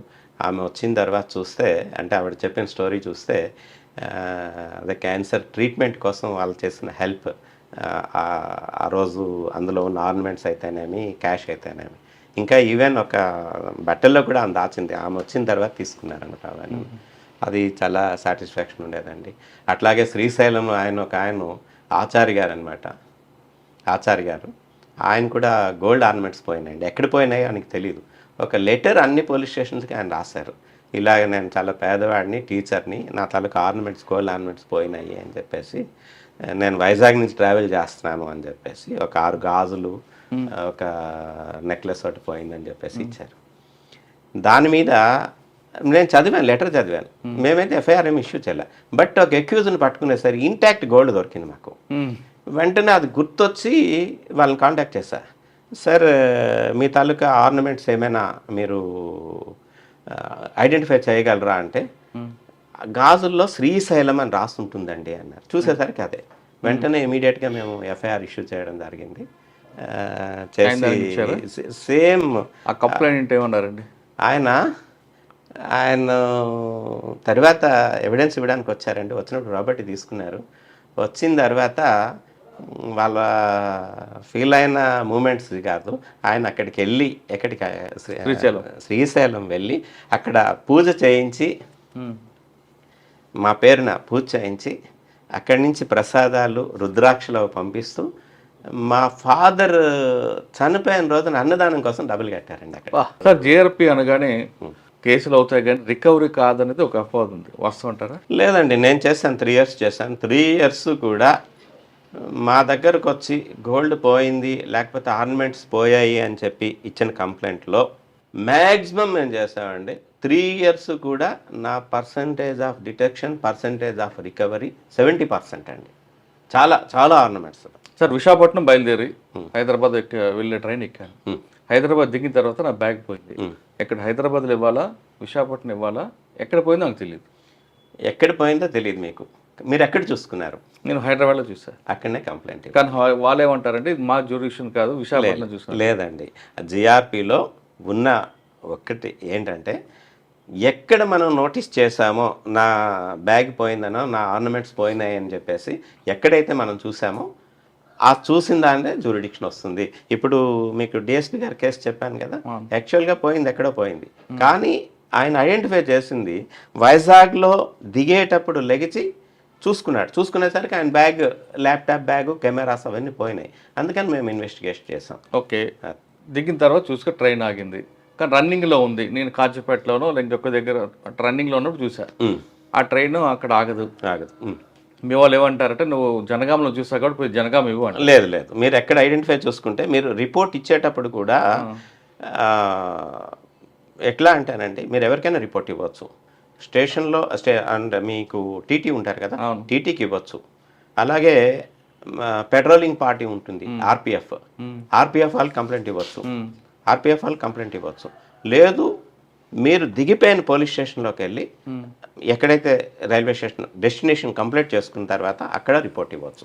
ఎక్కడికి ఇచ్చినా సరే అది త్రూ అంటే ఇప్పుడు రైల్వే టీటీకి కానీ ఆర్పిఎఫ్ కానీ ఇస్తే డిఆర్ఎం గారి ద్వారా అది కన్సర్న్ పోలీస్ స్టేషన్కి ఎఫ్ఐఆర్ కట్టమని వస్తుంది. లేదు అంటే టీటీ అయినా సరే తిన్నగా తీసుకొని వచ్చి ఆర్పిఎఫ్ కానీ ఆ కన్సర్న్ పోలీస్ స్టేషన్స్కి వచ్చి రిపోర్ట్లు ఇవ్వచ్చు. సార్ రైల్వే తర్వాత ఎక్కడికి వచ్చారు? రైల్వే నుంచి భోగాపురం ఇన్స్పెక్టర్గా 2 years చేశానండి. అక్కడి నుంచి అక్కడే ఉందని మెమొరబుల్ ఉందా? మెమొరబుల్ అంటే ఒక 2 ఇన్సిడెంట్స్ అండి. అక్కడ ఒక విలేజ్ కాలిపోయింది, 60 houses కాలిపోయినాయి, యాదవ కమ్యూనిటీ పీపుల్ అంతా కూడా భోగాపురం లిమిట్స్లో కాలిపోయినప్పుడు నేను నా స్టాఫ్ అంతా కూడా 2 days అక్కడనే ఉండి మేమే వాళ్ళందరికీ కూడా వంటలు పెట్టి ఫుడ్ అక్కడే తయారు చేయించి 60 familiesే కాదు, విజిట్ చేసిన వాళ్ళకి కానీ ప్రెస్ వాళ్ళకి కానీ అందరికీ కూడా అరేంజ్ చేస్తామండి. అట్లానే వాళ్ళకి ఎవ్రీథింగ్ పూర్తిగా పోయిందనమాట. వాళ్ళకి వండుకోవడానికి కానీ బట్టలు కానీ ఏం లేవు. ఇప్పుడు సిఎంఆర్ వాళ్ళకి చెప్పి వాళ్ళకి బట్టలు ఇప్పించాము, తెప్పించి మేమే డిస్ట్రిబ్యూట్ చేస్తాము. అట్లనే పక్కన మ్యాట్రిక్స్ కంపెనీ ఉంది, వాళ్ళకి ఆ కంపెనీస్తో వాళ్ళు చెప్పి ఒక్కొక్క ఫ్యామిలీకి కూడా యుటెన్షియల్స్ ఇవన్నీ కూడా కొనిపించి ఇప్పించాము, సర్వీస్ చేస్తాము. అట్లానే డెంకాడ్లో కూడా ఇలాగే ఒక 30 houses కాలిపోయినాయి. సేమ్ థింగ్ అక్కడ కూడా చేస్తాము. ఒక 1 month కావాల్సిన రేషన్ అంతా కూడా వాళ్ళకి సప్లై చేస్తాము. ఓకే, ఇంకోటి చెప్తున్నారు, భోగాపురం 2 ఉన్నాయి. డెంకాడ్ అండి, డెంకాడ్ భోగాపురంలో 2 గుర్తుండిపోయి మీకు? 2 ఇవే ఇన్సిడెంట్స్. భోగాపురం తర్వాత అండి? భోగాపురం తర్వాత అనకాపల్లి టౌన్కి వెళ్ళామండి. అనకాపల్లి టౌన్లో 1 year చేశాను. ఎస్పీ గారు ఘటంనేని శ్రీనివాస్ గారు, ఆయన టైంలో జయహో మహిళ అని చెప్పి ఒక ప్రోగ్రామ్ ఆర్గనైజ్ చేశాను. ఆ ప్రోగ్రాంలో ఈ మహిళల కోసం అని చెప్పేసి చట్టాల కోసం, వీటి అవేర్నెస్ కోసం, వాళ్ళ ఎంపవర్మెంట్ కోసం 10,000 members-తో మహిళా దినోత్సవం రోజున అప్పటి డిఐజీ గారు సౌమ్య మిశ్రా మేడం గారు, ఈ ప్రస్తుతం మన డిఐజీ గోపీనాథ్ జట్టి గారు, వీళ్ళంతా ఆఫీసర్తో అందరూ పార్టిసిపేట్ చేశారు. 10,000 members-తో వైజాగ్లో ర్యాలీ చేసామండి. అనకాపల్లిలో ర్యాలీ చేసి ఆ రోజు ప్రోగ్రామ్స్ కూడా గజల్ శ్రీనివాస్ గారి ప్రోగ్రామ్ ఏర్పాటు చేయడం అయింది. 1 week పాటు ఈ కార్యక్రమాన్ని నిర్వహిస్తూ ప్రతి మండలంలో ఉన్న మహిళల్ని చాలా వరకు అనకాపల్లికి తీసుకొని వచ్చి అనకాపల్లిలో చట్టాల గురించి అని చెప్పేసి వాళ్ళకి అవేర్నెస్ క్లాసెస్ చెప్పించి కన్క్లూడింగ్ ప్రోగ్రామ్ అచ్యుతాపురంలో చేస్తామండి. అదొక మెమొరబుల్. ఓకే, అనకాపల్లి తర్వాత అండి? అనకాపల్లి నుంచి నేను టెక్కెల్ వెళ్ళానండి 2014 ఎలక్షన్స్లో. అక్కడ 2014 ఎలక్షన్స్ అయిన తర్వాత సక్సెస్ఫుల్గా కంప్లీట్ చేశాము. 19లో నవంబర్లో డిఎస్పీగా ప్రమోషన్ వచ్చింది. 14 నుంచి 15 వరకు ఎక్కడ? 14లోనే ప్రమోషన్. 2014 నవంబర్లో ప్రమోషన్ వచ్చింది. 9 months తర్వాత శ్రీకాకుళం ట్రాఫిక్ డిఎస్పీగా చేశా. శ్రీకాకుళం ట్రాఫిక్ డిఎస్పీగా చేస్తున్నప్పుడే అప్పుడు టీడీపీ గవర్నమెంట్లో ఈ ల్యాండ్ స్కామ్స్ మీద ఒక సిట్ని ఏర్పాటు చేశారు. ఆ సిట్లో నేను కూడా one of the team leader అండి. అప్పుడు Vineet Brijlal sir SIT incharge, Srujana madam గారు, వరదరాజు గారు మా గురువు గారు, వాళ్ళ హయాంలో వైజాగ్ రూరల్కి సంబంధించిన ఇన్ఫర్మేషన్ అంతా కూడా అంటే ఆ కేసెస్ అన్నీ కూడా డీల్ చేసాం. ఆ 6 months పాటు చాలా చక్కగా, చాలా సిన్సియర్గా 1% కూడా డీవియేషన్ లేకుండా రిపోర్ట్ ఇచ్చాను. ఓకే సార్, శ్రీకాకుళం ట్రాఫిక్ డిఎస్పీగా చేస్తున్నప్పుడు ట్రాఫిక్ అనేది శ్రీకాకుళంలో రోడ్లు స్పేస్ పెరగట్లేదు, వెహికల్స్ పెరిగాయి. అక్కడ దానికి 1 way, సూర్యమాల్ జంక్షన్ నుంచి 7వ జంక్షన్ వరకు 1 way పెట్టారు. మధ్యలో కొంత ఆఫీసర్లు వచ్చి పార్కింగ్ ఇచ్చారు 2 wheelersకి. అది సాధ్యమైన పని అని అది? అంటే అప్పుడు నేను చేసినప్పుడు సెంటర్ పార్కింగ్ లేదండి, అక్కడ లేదు, పార్కింగ్ లేదు. నేరో రోడ్స్ మీరు చెప్పినట్టు అన్నీ ట్రాఫిక్ పెరిగిపోయింది. బట్ రోడ్ మీద ఉండేవాడిని నేను కూడా లిటరల్గా యాజ్ అ డిఎస్పీగా లిటరల్గా ట్రాఫిక్లో ఉండే వాళ్ళమి అవేర్నెస్ క్రియేట్ చేసాము. ఆల్మోస్ట్ అక్కడ నేను చేసిన పీరియడ్లో 80% హెల్మెట్ వేరింగ్ ఉండేటట్టు చేశాము. అట్లానే ఈవెన్ ఈ డ్రంక్ అండ్ డ్రైవ్కి వచ్చేసరికి కేసులు పెట్టి వాళ్ళని కౌన్సిలింగ్ చేసి నేను ఎందుకు తాగాను రా బాబు అన్న పరిస్థితి తీసుకొచ్చామన్నమాట. వాళ్ళకి కౌన్సిలింగ్ పేరుతో తిప్పడము, ఫైన్ కట్టించడము, వాళ్ళు బళ్ళు ఇవ్వడానికి రిలీజ్ చేయడానికి ఇబ్బంది పెట్టడము. అంటే మా ఉద్దేశం ఏం కాదండి, మనకి ఏదో రకంగా పెయిన్ తెలియాలని అవేర్నెస్ అయితే చాలా వరకు క్రియేట్. ట్రాఫిక్ సెన్స్ ఉందండి శ్రీకాకుళం ప్రజలకి? ఉందండి, ఎందుకు లేదు, ఉంది. పెట్టుకోరండి, రాంగ్ రూట్లో వస్తుంటారు. లేదు, నేను చేశానండి, చెప్తున్నా కదా. 80% శ్రీకాకుళం టౌన్లోనే చేయించాను నేను. ఓకే, అప్పుడు చాలా గట్టిగా చేస్తానండి. ఎవరండి అప్పుడు ఎస్పీ గారు? ఎవరు? బ్రహ్మారెడ్డి గారా? ఖాన్ గారు ఉన్నారండి, బ్రహ్మారెడ్డి గారు ఉన్నారు, త్రివిక్రమ్ వర్మ గారు ఉన్నారు. చేస్తాను. ఓకే, శ్రీకాకుళం తర్వాత అండి? ఇంటెలిజెన్స్లో చేస్తానండి. ఎంతకాలం? 2017 డిసెంబర్లో వచ్చానండి. ఎలక్షన్స్ అయినంత వరకు కూడా 19 ఎలక్షన్స్ అయినంత వరకు కూడా ఉన్నా. ఆ తర్వాత నేను ఎస్సీ ఎస్టీ డిఎస్పీ అనకాపల్లి అండి. ఓకే, అనకాపల్లి నుంచి. అంటే అక్కడ మహేష్ ఉండేవారు కదా అప్పుడు? మహేష్ ఉమెన్ పిఎస్ డిఎస్పీ అండి. తర్వాత SC ST cell DSP. Sir, SC ఎస్టీలో మీకు చాలా చాలా కేసులు చూస్తుంటారు. అందులో ఒరిజినల్గా అంటే రియల్ విక్టిమ్ ఎంతమంది ఉంటారు, ఫేక్గా పెట్టేవారు ఎంతమంది ఉంటారు? చాలా వరకు ఫేక్ కేసులు వస్తున్నాయండి. అంటే దానివల్ల రియల్గా ఉన్న ఫెయిల్ మనం సఫర్ అవుతుంటారు కదండి. ఆ కేసు మీద ఉన్న ఇంపాక్ట్ పడిపోద్ది కదా? పడుతుందండి. అంటే ఎలా ఉంటుందంటే, ఇప్పుడు నాకు అంటే మీరున్నారు, మీకు ఇంకొకరికి ఏదో ల్యాండ్ డిస్ప్యూట్ ఉంది. ఆ ల్యాండ్ డిస్ప్యూట్ చేయడానికి కొంతమంది ఏం చేస్తున్నారంటే ఈ ఎస్సీ ఎస్టీ యాక్ట్ని ఒక ఆయుధంగా ఉపయోగించుకొని ఎవరినో ఒక ఆ కమ్యూనిటీ పీపుల్ని తీసుకొని వచ్చి అక్కడ పెట్టి మమ్మల్ని తిట్టారు అని చెప్పేసి పెట్టి కేసులు లాట్ చేస్తున్నారు. అటువంటిది కరెక్ట్ కాదండి. అట్లా ఫాల్స్ కేసులు పెట్టుకుంటూ పోతే, దాన్ని ఎంకరేజ్ చేస్తే రేపొద్దున ఈ చట్టం కూడా పూర్తిగా అబాలిష్ అయ్యే పరిస్థితి వచ్చేస్తుంది. 498 లాగా అవుతుంది. 498 సేమ్ మీరు ఏదైతే చెప్పారో ఇది కూడా ఒక జడ్జి గారండి. ఒక జడ్జి గారు, నేను శ్రీకాకుళంలో ఎవిడెన్స్ ఇవ్వడానికి వెళ్ళాను ఒక కేసులో. మీరు ఎక్కడ వర్క్ చేస్తున్నారు అంటే DSP SC ST cell Anakapalli madam అన్న. అంటే బబిత అని చెప్పేసి మేడం జడ్జి గారండి. ఆవిడ చెప్తూ, మీరు ఎడ్యుకేట్ చేయండి ఈ విషయంలో, లీడర్స్ ఎస్సీ ఎస్టీ లీడర్స్ ఎవరైతే ఉంటారో వాళ్ళందరికీ చెప్పి ఫాల్స్ కేసులు విని సమర్థించవద్దు, అట్లాంటి వాటిని పెట్టుకుంటూ పోతే రేపు పొద్దున్న చట్టమే పోయే పరిస్థితి వస్తుంది అని చెప్పారు. మేము ఎక్కడ మీటింగ్స్ పెట్టినా సరే ఈ విషయం అయితే నేను చెప్తానండి. అండ్ మార్పు వచ్చిందంటారండి? కొంతవరకు ఉందండి, పర్వాలేదు. కానీ మేము చూస్తున్న కేసుల్లో ఎక్కువగా ఫాల్సే కనిపిస్తున్నాడు. చిన్న చిన్న పెట్టి మ్యాటర్లు కూడా తీసుకొచ్చి అందులో ఇన్వాల్వ్ చేస్తుంటారు. నేనైతే ఏం చేయలేదండి. కేసు ఎట్లా ఉంది అంటే అట్లా ఈ రోజు వరకు కూడా సర్వీస్లో తప్పుడు కేసులు అయితే ఫైల్ చేయలేదు. లెవెల్లో మీరు కరెక్ట్గా చేస్తున్నా మీ మీద ఒక బుర్ర జల్లుతారు. కరెక్టే ఉంటుందండి, తప్పదు, ఫేస్ చేయాలి. ఓకే సార్, ఎస్సీ ఎస్టీ తర్వాత అక్కడ ఎస్సీ ఎస్టీలో ఉంటుండగా ఒక 9 months పరివాడ డిఎస్పీగా వర్క్ చేస్తాను, ఇన్ఛార్జ్ డిఎస్పీగా. గౌతమి సాలి మేడం గారు ఉండేటప్పుడు అక్కడ పరివాడ కొత్తగా సబ్ డివిజన్ ఏర్పాటు అయిందండి. దానికి ఇన్ఛార్జ్ డిఎస్పీగా ఒక 9 months నేను వర్క్ చేస్తానండి. 9 monthsలో చాలా బాగా చేశాము.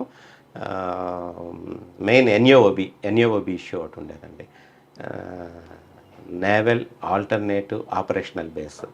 ఆ ఇష్యూస్లో ఫిషర్మెన్ కమ్యూనిటీస్ అన్నీ కూడా విలేజెస్ ఆందోళన చేసేటప్పుడు ఎవ్రీడే అక్కడికి వెళ్ళి ఫిజికల్గా ప్రజెంట్లో ఉండి ఎటువంటి ఇష్యూ లేకుండా ఆ ప్రాబ్లమ్ని మా ఆఫీసర్స్ డైరెక్షన్లో హెచ్సిజెడ్లు ఉన్నాయి. ఇప్పుడు ఆంధ్రప్రదేశ్ తీసుకుంటే అనకాపల్లి ఒకటి, పుట్టపర్తి రెండే ఎక్కువ ఫైనాన్షియల్గా ఉన్న డిస్ట్రిక్ట్స్. అవునండి, మీది మంచి డిస్ట్రిక్ట్. అంటే ఇష్యూస్ ఎలాగుంటాయండి అక్కడ? ఫైనాన్షియల్ అంటే మీకు సంబంధం కదా, సబ్ రిజిస్టార్కి, రెవెన్యూ డిపార్ట్మెంట్, గవర్నమెంట్ ఫండ్ వస్తుంది. కానీ ఇష్యూస్ అక్కడే ఎక్కువ వస్తుంటాయి. ఎక్కువ సివిల్ మ్యాటర్స్ ఉండేవా, ఏమి వస్తుంటాయండి అక్కడ? ప్లస్ మీకు కెమికల్ కంపెనీస్ అన్నీ కూడా ఉంటాయి. ఫ్యాక్టరీస్లో ఎక్స్టెంట్స్ అయినప్పుడు ఇష్యూస్ నడుస్తుంటాయండి. అదర్వైజ్ ల్యాండ్ డిస్ప్యూట్స్ వస్తుంటాయండి, బట్ అంత ఎక్కువగా ఏం లేదు. ల్యాండ్ డిస్ప్యూట్స్ అయితే ఉన్నాయి, అంటే క్రానిక్ ప్రాబ్లమ్స్ ఉన్నాయి, ఇష్యూస్ ఎప్పటి నుంచో. జలుబు దగ్గు లేని స్థలం ఉందండి అక్కడ? అక్కడ జలుబు దగ్గు లేని స్థలం ఏమైనా ఉందా కొనుక్కోవడానికి? ఉంటాయండి, ఎందుకుండవు. కానీ ఒకటి చాలా చాలా సీరియస్ లా అండ్ అంటే మీరు క్రానికల్ అయిపోయిన ఇష్యూస్ ఉన్నాయండి. ఉంది, చాలా విపరీతమైన బ్రదర్స్ ఉండేవి. బట్ ఆఫీసర్స్ సపోర్ట్ తోటి ఎటువంటి వన్ సైడ్గా వెళ్ళలేదు. ఎట్లా ఉందో అట్లానే మేము స్టాండ్ తీసుకుంటున్నాము. పరవాడు తర్వాత అండి పరివాడ తర్వాత అదే ఎస్సీ ఎస్టీ సెల్, అది 9 months అయిన తర్వాత ఎస్సీ ఎస్టీ సెల్లో ఉన్నానండి. మధ్యలో ఒక 3 months డీటీసీ డిఎస్పీగా చూపించారు ట్రైనింగ్ కాలేజ్. మురళీకృష్ణ గారు మరి ఎక్కడ పరిచయం మీకు? మురళీకృష్ణ గారు అనకాపల్లి ఎస్పీగా చేస్తున్నప్పుడు నేను ఎస్సీ ఎస్టీ సెల్ డిఎస్పీనండి. ఆ టైంలో సార్కి నా మీద చాలా కాన్ఫిడెన్స్ ఉండేది. ఎక్కడ ఏ ఇష్యూ వచ్చినా సరే ఫస్ట్ ఫోన్ వచ్చేది నాకే వచ్చేది. కన్సర్న్ ఎస్డిపిఓ వీళ్ళకంటే ముందు నాకు వచ్చేది. శ్రీనివాస్ ఒకసారి చూడండి, అక్కడ ఏదో ఇష్యూ ఉంది అంటే సార్ కాన్ఫిడెన్స్. దట్టు నేను ఎక్కువ అనకాపల్లి జిల్లాలో అంటే వైజాగ్ రూరల్ జిల్లా చేయడంతో అక్కడున్న పబ్లిక్తో అయితేనేమి, పొలిటీషియన్స్ తోటి అయితేనేమి అందరితో కూడా మంచి రిలేషన్స్ ఉన్నాయి. మేము నిల్చున్నాము అంటే మమ్మల్ని చూసి చాలా వరకు ఆగిపోతారు. మీరు ఎస్ఏ నుంచి అక్కడే ఉన్నారు కదా, చేసేసరికి ఇస్తారు. ఎలాంటి ఇష్యూ వచ్చినా సరే, ఏదైనా ఇష్యూ వచ్చేటట్టు మేము ముందు నిల్చున్నాం అంటే వాళ్ళకు కూడా ఒక అభియం, మేము ఉన్నామంటే తప్పుగా వెళ్ళము అని చెప్పేసి ఒకటి ఉండేది. చేస్తుండే వాళ్ళం. అలాగే గాంధా డిస్ట్రక్షన్ అయితేనేమి మీరు చూస్తుంటారు, గౌతమ్ సవాంగ్ టీవీ సార్ ఉండేటప్పుడు చాలా లార్జ్ స్కేల్లో గాంధా డిస్ట్రక్షన్ జరిగింది. అప్పుడు డిస్ట్రక్షన్స్ అన్నీ కూడా, గాంధా డిస్ట్రక్షన్స్ అన్నీ కూడా నేనే నోడల్ ఆఫీసర్ అండి. అన్నీ కూడా ఇన్వెంటరీ చేయడం, అవంతా కూడా చేయడం అంతా కూడా చేసేవాళ్ళం. తర్వాత బొబ్బిలి, అక్కడి నుంచి ఎలక్షన్స్ ముందు బొబ్బిలి ట్రాన్స్ఫర్ చేస్తారండి. ఓకే, అంటే అక్కడ లాంగ్ స్టాండింగ్ అన్న ఉద్దేశంతో ట్రాన్స్ఫర్ చేస్తారు. బొబ్బిలి వచ్చాము, చాలా మంచి ప్లేస్. బొబ్బిలిలో మీకు మెయిన్ ఛాలెంజ్ ఏముందండి రాగానే? ఇక్కడ డిఫరెంట్ ఉంటుందండి ఏరియా చూడడానికి, చాలా పీస్ఫుల్ ఏరియానండి బొబ్బిలి. కానీ ఎక్కువ డే హెచ్పీలు నైట్ హెచ్పీలు జరుగుతుంటాయి కదండి. మెయిన్ ఎక్కడున్న ఛాలెంజెస్ అయితే ఉన్నాయి. ఇక్కడ మీకు డిఫరెంట్ ఛాలెంజ్ ఉందా లేదా రొటీన్ ఛాలెంజ్ ఉందా? రొటీన్ ఛాలెంజ్ అండి. మాకు ప్రజెంట్ మాకున్న ఛాలెంజ్ గాంజా అండి. మా ద్వారా మేము ఒరిస్సాకి బార్డర్లో ఉండడం వల్ల మా ముందు పార్వతీపురం ఉంది. పార్వతీపురం జిల్లా నుంచి మాకు రావడానికి అట్లాగే 2 వేస్ సాలూరు నుంచి కొట్టకి బార్డర్ అండి, అక్కడి నుంచి రావడానికి అవకాశం ఉంది. అట్లాగే ఇక్కడ రాయగడ నుంచి మాకు వచ్చేది ఉంది. అక్కడ ట్రాన్స్పోర్ట్ అవుతుంది. దానికోసం ప్రజెంట్ మన ఎస్పీ గారు వకుల్ జిందాల్ ఐపీఎస్ గారు వచ్చిన తర్వాత, అంటే మీరు రోడ్ కనెక్టివిటీ ఉన్న ప్రాంతం మాత్రం మీరు చెక్ పోస్టులు పెడుతున్నారు చూస్తున్నారు. కానీ పారాది దగ్గర రొంపల్లి అని ఒక విలేజ్ ఉంటుంది. ఆ రొంపల్లి పక్క నుంచి కూడా వస్తుంటాయి పోలీసు చెక్కింగ్ అటు ఉంటాయని ఈ విధంగా వస్తుంది ఒక ఇన్ఫర్మేషన్. మీ నోటీసులో ఉంది? అది ఉందండి. అంటే మాకు ఇది రెగ్యులర్ రొటీన్ చెక్ పోస్ట్. ఎక్కడ మా జ్యూరిడిక్షన్లోకి వచ్చేసరికి నా సబ్ డివిజన్లో 3 ఉన్నాయండి. ఒకటి పాత బొబ్బిలి అండి, రాయగడ నుంచి ఉంటుంది. 2 సాలూరు నుంచి వచ్చే రూట్లో కొట్టక్కి అండి. తర్వాత అనంతగిరి, మన ఏఎస్ఆర్ డిస్ట్రిక్ట్ నుంచి అనంతగిరి నుంచి వచ్చే రూటు ఆంధ్ర పోలీస్ స్టేషన్ లిమిట్స్లో మెంటాడ్ మండలంలో అక్కడ కూడా ఒకటి చెక్ పోస్ట్ పెట్టి ఇది రెగ్యులర్ కదా.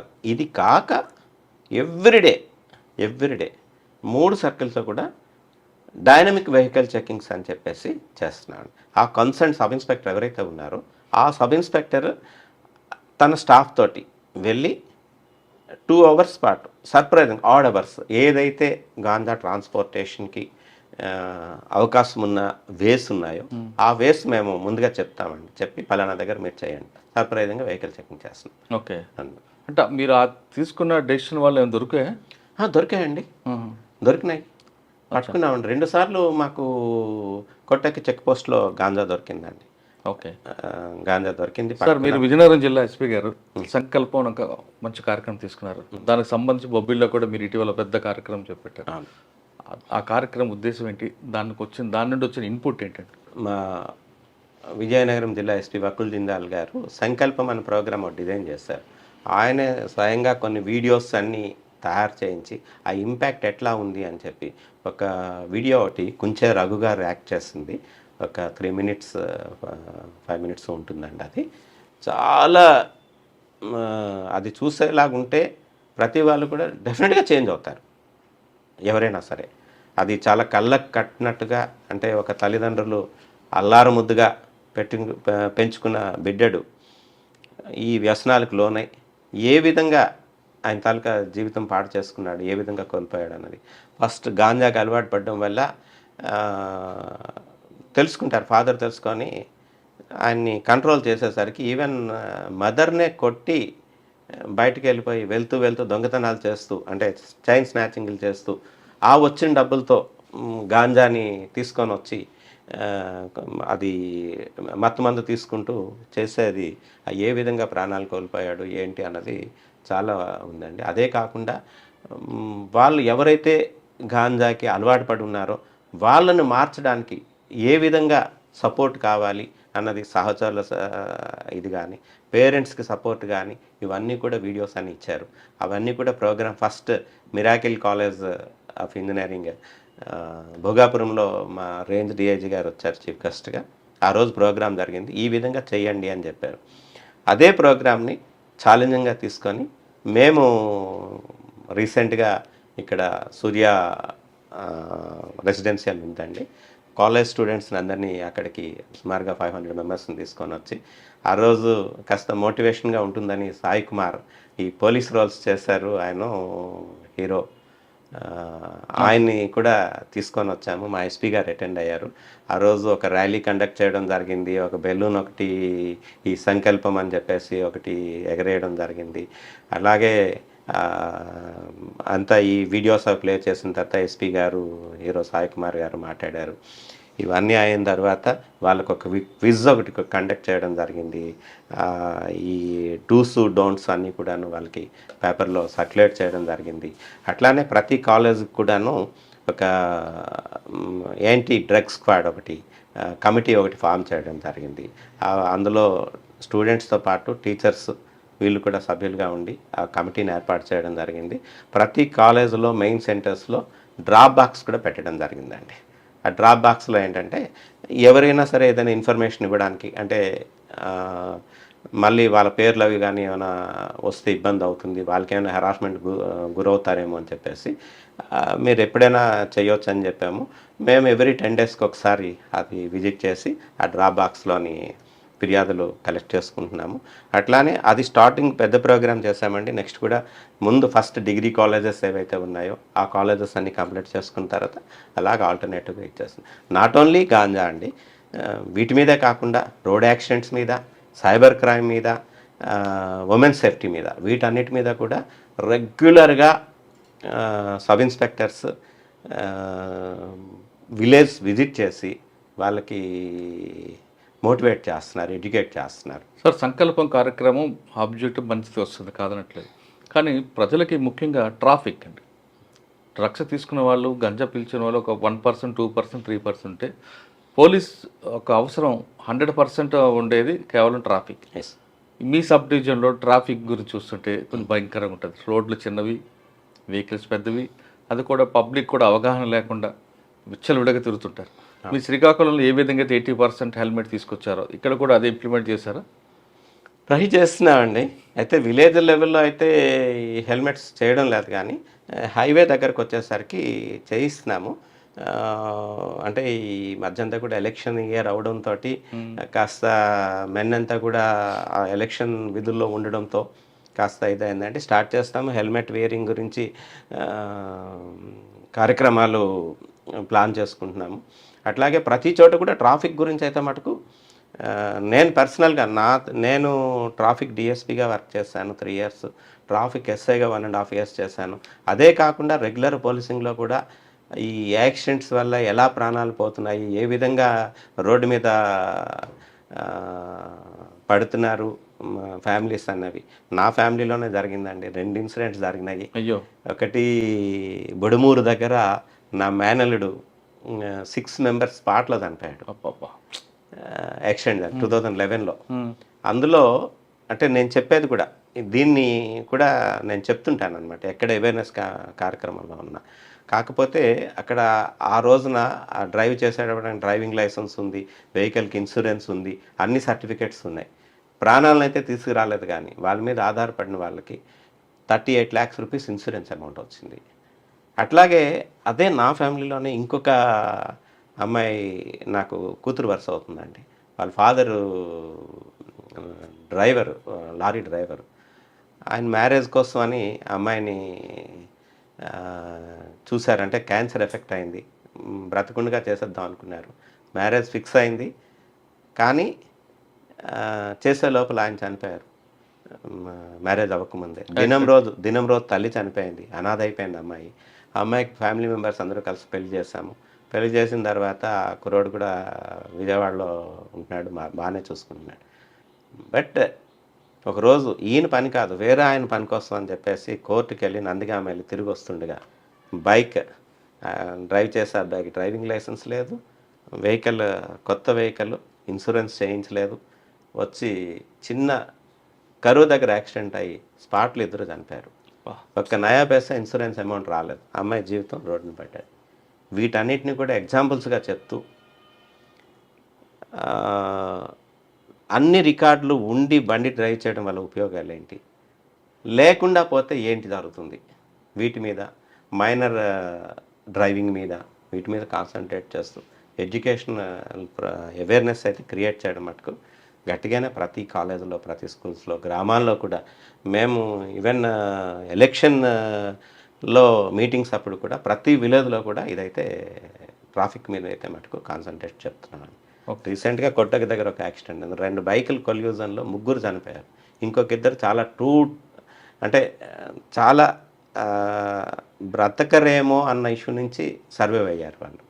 అవన్నీ కూడా ఎగ్జాంపుల్స్గా. కానీ జనంకి ఎందుకు అర్థం కాదండి, ఇప్పుడు చనిపోతే ఒకటి, బతుకుండి కాల్లో చేయకపోతే లేదా ఇంకొకటి జరిగితే వాళ్ళకి సేవ చేయడానికి ఆ కుటుంబీకులు పడే బాధ అన్నది ఎందుకు చూడరండి? అదే అర్థం కావట్లేదు. అది అవ్వడం లేదు. ఏంటంటే వచ్చేసరికి బళ్ళు డ్రైవ్ చేసేసరికి విపరీతంగా, అంటే దాని మీద ఫీట్స్ చేయడం, ఎంత దారుణంగా డ్రైవ్ చేస్తున్నారు, జిగ్-జాగ్ డ్రైవింగ్స్, అవన్నీ కూడా వాటి మీద అయితే మటుకు కాస్త కాన్సన్ట్రేట్ చేస్తామని డెఫినెట్గాను. అచ్చా సార్, ఫైనల్గా చెప్పండి, మీరు సర్వీస్ అయిపోయిన తర్వాత మీకు గోల్ ఒకటి ఉంది, మీకు బాగా ప్యాషన్, టీచర్ పోస్ట్, టీచర్ అవ్వాలనుకున్నారు, పోలీస్ అయ్యారు. తిరిగి మీరు రిటైర్ అయిన తర్వాత టీచర్గా అవతారం ఎత్తారా, లేదా పోలీస్ డిపార్ట్మెంట్ అయిన తర్వాత ఇంకేమైనా ప్రొఫెషన్ ఎంచుకుంటారా? ఏం లేదండి, ప్రస్తుతం అయితే అట్లా ఆలోచన లేదు. కాకపోతే ఒకటి, ఎక్కడైనా సరే ఇప్పుడు ఈ అవేర్నెస్ ప్రోగ్రామ్స్ కూడా చేసేటప్పుడు అదే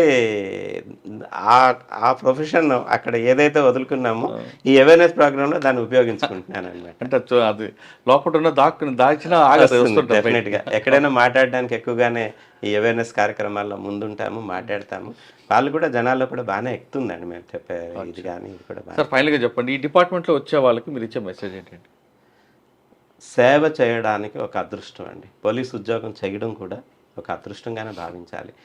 నేను నా తాలూకా సర్వీస్లో 33 సంవత్సరాల సర్వీస్ అయింది. చాలా హ్యాపీ అండి. చాలా సర్వీస్ చేశాము.